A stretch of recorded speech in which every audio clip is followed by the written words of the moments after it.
show. Whoa, whoa, oh, whoa, oh, whoa, oh, whoa, oh, whoa, oh, whoa, oh, whoa. Theology. We're sorry. You're welcome. I feel like I had so many things I wanted to talk about right now, but you look kind of sad. You okay? I'm going to be honest with you, Peggy. Yeah, I'm a little taken back. I don't know how to say it, but I watched someone die this morning. What? Yeah, I saw their life end before my eyes, and I'm shaking. What happened? Are you? Oh, wow. They fell off a building. Where were you? Right on their windshield. Your windshield? My windshield. God, no. I was watching Die Hard. Yippee-ki-yay. Oh, my goodness. Wow. My sad sack of sad stuff. I have a joke for you. What does a ghost fart smell like? What? Cheese. And what does a ghost fart smell like in church? What? Holy shit. I know. They stink, but they have to sit in the pews. You know what that reminds me of? Imminent death. How haunting. It's very haunting. Gruesome. Ooh. So you see, you can contact the dead or something of its likeness. And the Bible never says you can't. The Bible says don't. So we are physically able to connect with those who I are wouldn't not. say it's a takeaway. You're able to connect with something. Yeah, you're right. We're also able to talk to God directly, so, you know, I think that's also important to say, to note. Why talk to the dead when you can talk to God? Amen. Oh, living and the dead, right? But yeah, so in the book of Samuel, the first one, in the first book of Samuel, King Saul contacted Samuel after he died. Spoiler alert, Samuel dies in the first book of Samuel. So Saul calls upon Samuel. Yeah. Tell me more. Now, you have the story? I do. Use your God-given gift of storytelling and you tell us what's going on. So King Saul sucks. He definitely just has an entire reign of doing whatever the hell he wants to do and disobeying God. To the point where God's like, I am done with you. God's just done talking to this king. No matter what, I'll give you clear instruction and you're going to do whatever it is that you want to do. And that's it. You don't need me clearly. Here's the thing. King Saul does need him. He's very codependent. He is a needy bitch. Like stage 5 kinger. That's good. That was a really good one. I like that. So he's never been a good king. Let's just say it like that. He jumps the guns. He panics. He doesn't consider the size of his army before he tries to go into these battles. And Yeah, even when they found him to be king and he was anointed to be king, and they were like, all right, we picked Saul. Where is he? And then God himself was like, your bitch king is under the bags. Right over there. he sure was. And I bet he came out of the ugh. There it is. There's the thing I was looking for. Sorry, I dropped a cheese curd under these baggage, so I had to go look for it. I got it now, though. Oh, you guys waiting on me? Sorry. He would never apologize.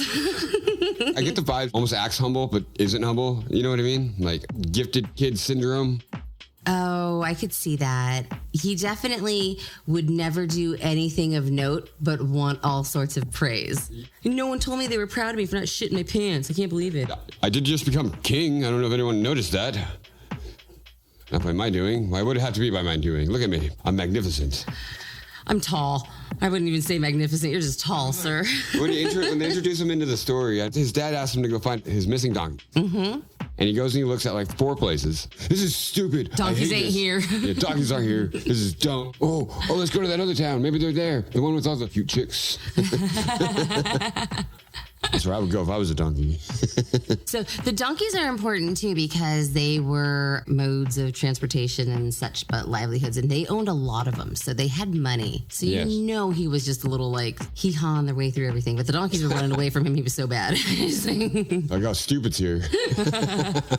He's going to come and hee-haw at us again. Let's get out of here. I can see him kind of teasing those donkeys too. He was that type of person. I bet you want to eat this apple, but I'm going to eat it all in my one big bite because I got one big giant head. Wow, Saul, you suck. So 4 little quick peeks around. He's like, I don't see him. Let's go home. Yeah. I was like, I don't even think we have any more food. I ate all the food. What? It's been a day. Yeah, we had enough food for a week. I ate it all. Yeah, the assistant's like, nope, there's a holy man. He'll prophesize and everything he says comes true. So, a sliver of a shekel, sir. And I will give it to this holy man, and he will tell us which way to go. I'm telling my dad you're hoarding on his money like this. Listen, Saul, our trip calls for us riding these donkeys home. I don't want to walk this distance home. We have to find these donkeys. So they do. They end up coming across Samuel. Yes. Our priest and prophet. So the reason we're going into all this is to define the relationship between Samuel and Saul. So when Saul gets into town, Samuel sees him, and through divine intervention, knows he's going to be king. So he's like, hey, you, stay here. You're going to eat dinner with us.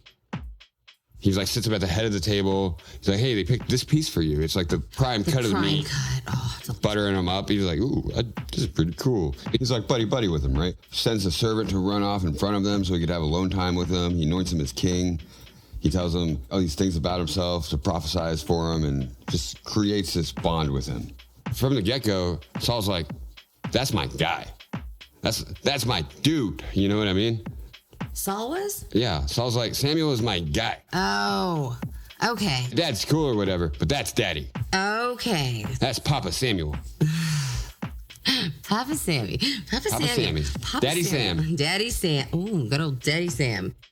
You think he put him over God? Oh, I can see that. Very, very much so. God talks to you, so you're God. So that's the relationship between them. I see where you're going with this, because every time that God giveth instruction, Saul do whatever he want, and Samuel had to come save his ass. Oh, yeah, very much so. Yes. Case in point, one of the times they went to war, God instructed Saul to destroy the entirety of the enemy, to not let a single one of them remain on the face of the earth.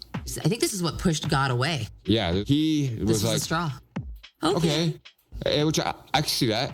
Or, and this is good. Here's another idea, which is almost just as good. I'm going to kill them all, but I'm going to keep some of them. Yeah, I just think they might come in, benefit to me. They think I'm cool. They said a lot of nice things about me, and I think maybe they're not so bad.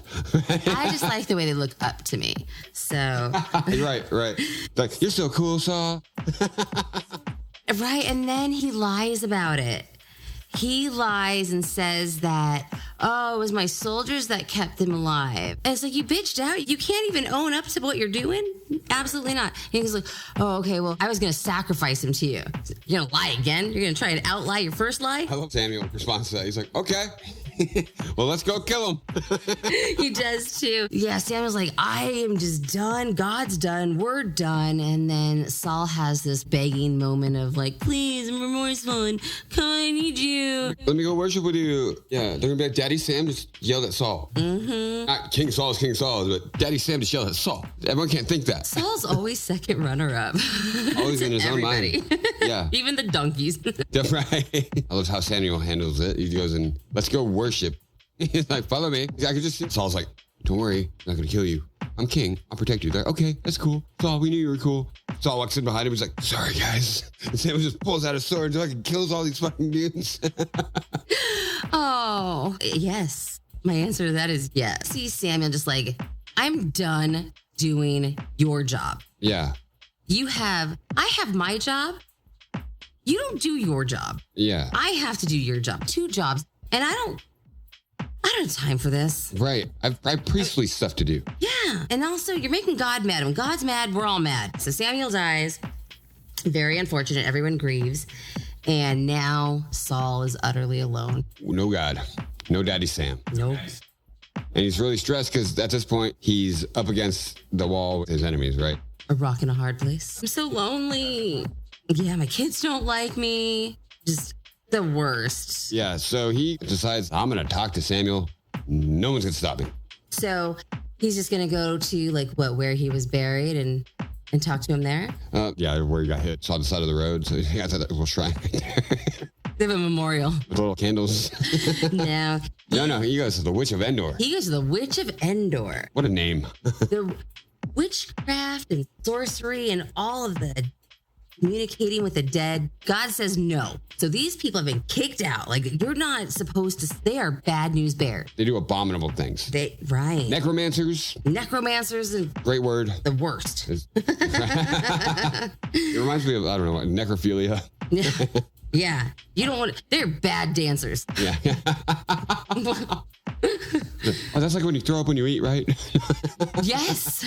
So this woman's out in the desert. She has her own spot. She's conducting her vocation just all on her own, doing witch shit. Game show speed. Witch shit run go.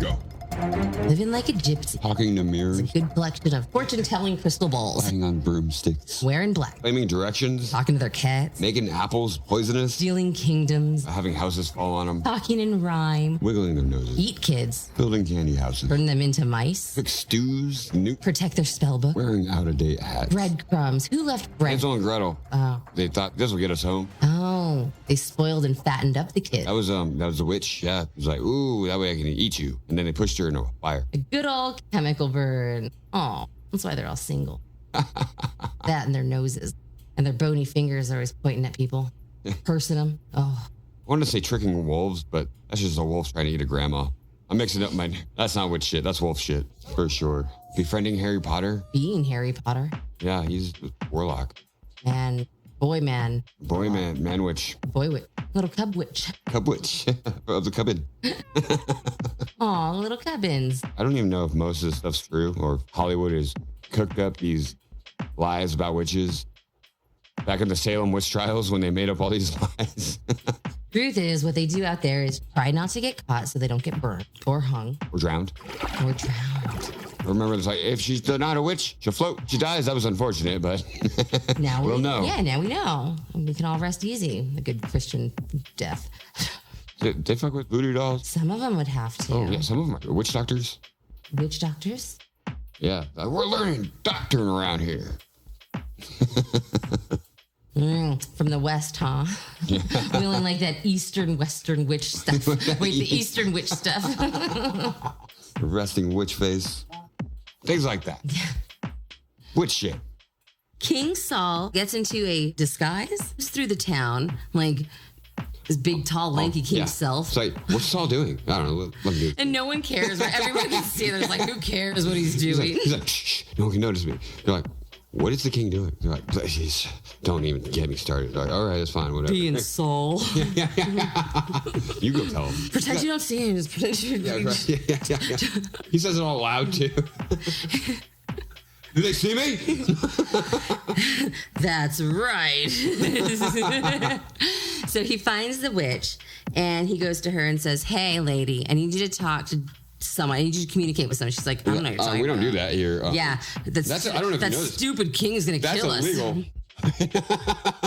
Oh, at first she turns them away for sure. Because if anyone's doing something they're not supposed to do, you can bet your bottom dollar they're going to say, yeah, I'm doing that right out the gate. Yeah. Stupid Saul. But that's punishable by death, sure. Are you a king? Because you have to tell me. As he convinces her to go back to the castle. And Not back to the castle there at her place. oh, you're right. Yeah, this takes place at her hut, I always pictured him taking her back to the castle. right? Like, hey, go back to my house. Go get me that witch. I'm gonna hang out here and do king stuff. Seance and chill. Yeah, seance and shit. No, they go find her. They go to her house, her hut. Sorry, You're right. it's not even like a full house. She has like a little humble hut. Like Her, a gypsy tent. Yeah, her gypsy tent, exactly. Okay. She can do her vocational work. She lets him in. He's like, I just need you to contact someone for me. He's like, okay. We should actually read that one right from the text. Oh, man. Okay. She's like, whom shall I bring up for you? Bring up Samuel. And when the woman saw Samuel, she cried out at the top of her voice. Yeah. What the? Why have you deceived me? You are King Saul. Right. Oh, she just knows that too. And he's like, don't be afraid. Just what do you see? I see a spirit coming up out of the ground. What does he look like? An old man. That's him. Wearing a robe. No. And so then, it was then that Saul knew Samuel had been summoned. So what did he do? Face down, bottoms up. he bowed down. Daddy! Daddy Sam! Look at my bottom. And Samuel says to Saul, you've disturbed me. Why are you bringing me up? Like, What the fuck did you do in here? well, I'm in great distress. Philistines are fighting against me, like, still, and God's turned away from me. He no longer answers me, doesn't profit with, doesn't answer me by dreams or prophets. I need you. Yeah. But Daddy. I had no one else to go to. And Samuel says to him, the Lord's turned away from you. Become your enemy. Oh. And now you want to talk to me? Like, you really? Like, I don't want to consult with you either. Like, what do you think God's going to do when he knows that I've been talking to you? So, do you remember all those things I predicted that the Lord was going to do? And this all, like, all of these things are coming true. That the Lord said would happen are happening. The Lord has torn the kingdom out of your hands. He's given it to one of your neighbors, your favorite, to David. I love how he tells them to. Because you did not obey the Lord or carry out his fierce wrath against the Amalekites. And the Lord has done this to you today. He's going to hand over both Israel and you to the Philistines.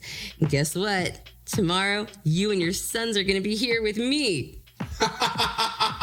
Oh, also, Israel's army, they're going to the Philistines too. Philistines are taking all.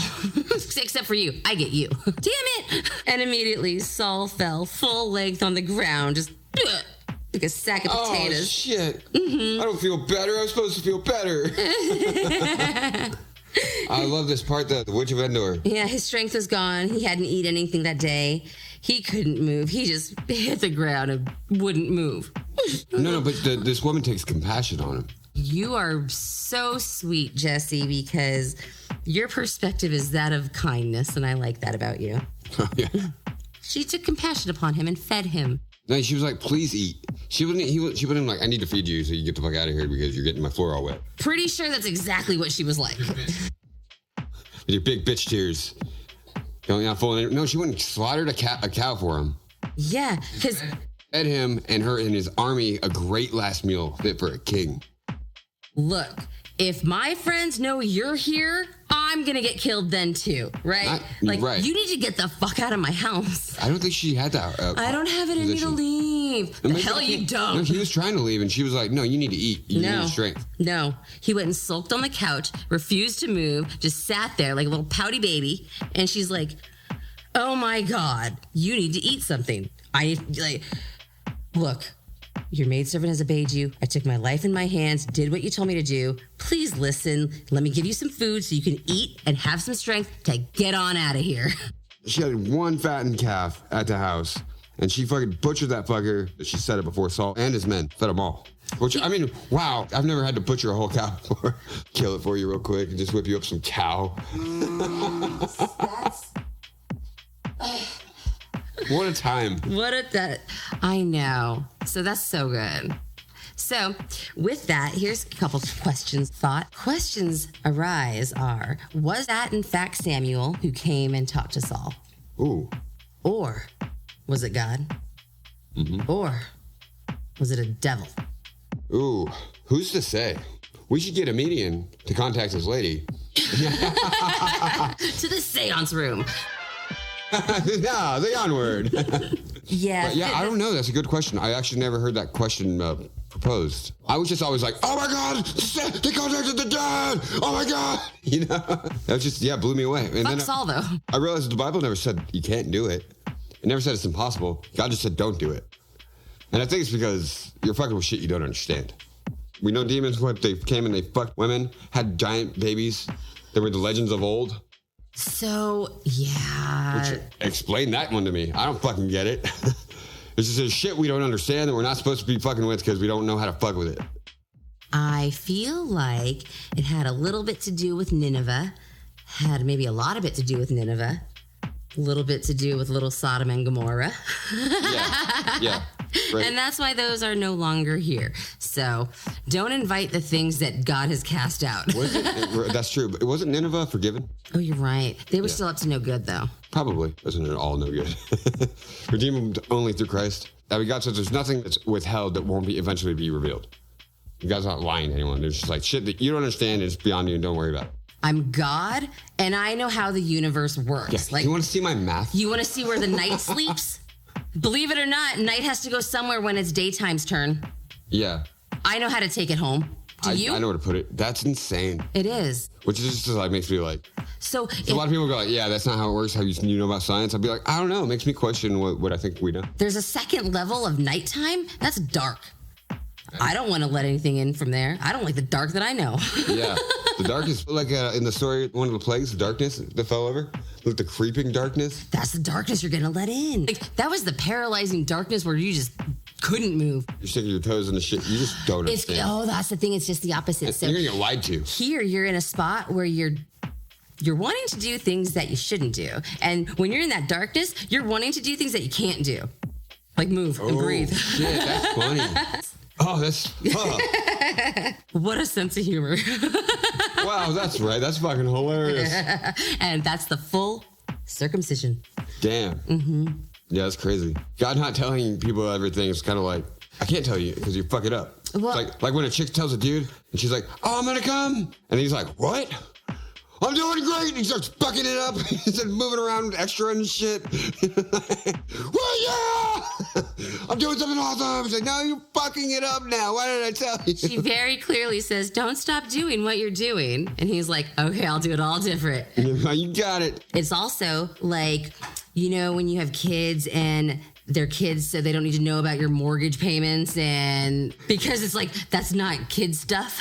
It's God's. So again, when you can scurry your cute little human behinds all the way down to the deep, dark depths of the ocean and figure out how I locked it up, cool. Then you can come to the big boy table and we can talk about how we're going to deal with all the evil in the entire universe. Mm-hmm. Deal with that. Are you going to bring justice to everything ever? And still make sure you guys are doing okay. I'm waiting. Right? Like, yeah. We'll do that soon. We got to do an episode on Job. Yes. Oh, we could do a whole episode on just God talking to Job. We could synapse the rest of it. Blah blah blah. Now here's the conversation. Oh. And God talks to man, right? Oh, it's a good one. Dude, reading that, I sense chills down my back. Satan makes an appearance in that too. Yeah, he does. What are you doing here? Actually, we can't go into this. Yeah, you're right. Next time. We'll delve into that next week. Aw. Takeaway. What's your takeaway this week? My takeaway this week is that even though Saul felt that God had left him, he really hadn't left him. Never left him. So even when we are probably at our worst or we feel things aren't going our way, God's always there. Good old footprints in the sand picture stuff. What about all those footprints? It's just one footprint. Like, I was carrying you because you were being a bitch. Yeah. That makes sense. We talked about this, right? Once before, and I've had a very different understanding of that. Oh, that's funny. Like, I thought God just floated behind you. Like, he was just kind of hovering. It's because you were hurting in life and he was carrying you for you. So when I'm not hurting, he won't carry me? He's letting you walk. Ah, excellent. Because you have to learn how to walk before you can. I would love to carry you, but if you don't start walking, you're never going to learn that you can do more than that, and you can't become the full person that you're supposed to be. The greatness that you're going to be able to see that you could become, that I made you able to do, and I made for you to do. You're going to enjoy doing it. You can do them. Because you're made to do it. You are made to be happy. Yeah. God with us and God for us. Not mad God in the sky, but God for you. God loves you. What's your takeaway? I see the servant heart, the witch woman, and I think of Jesus hanging out with the prostitutes and the sinners and the killers. And I think of God working. I see the skewed view of the world that so many quote unquote religious people hold. And I see how Jesus operates, and I see God operating through a witch.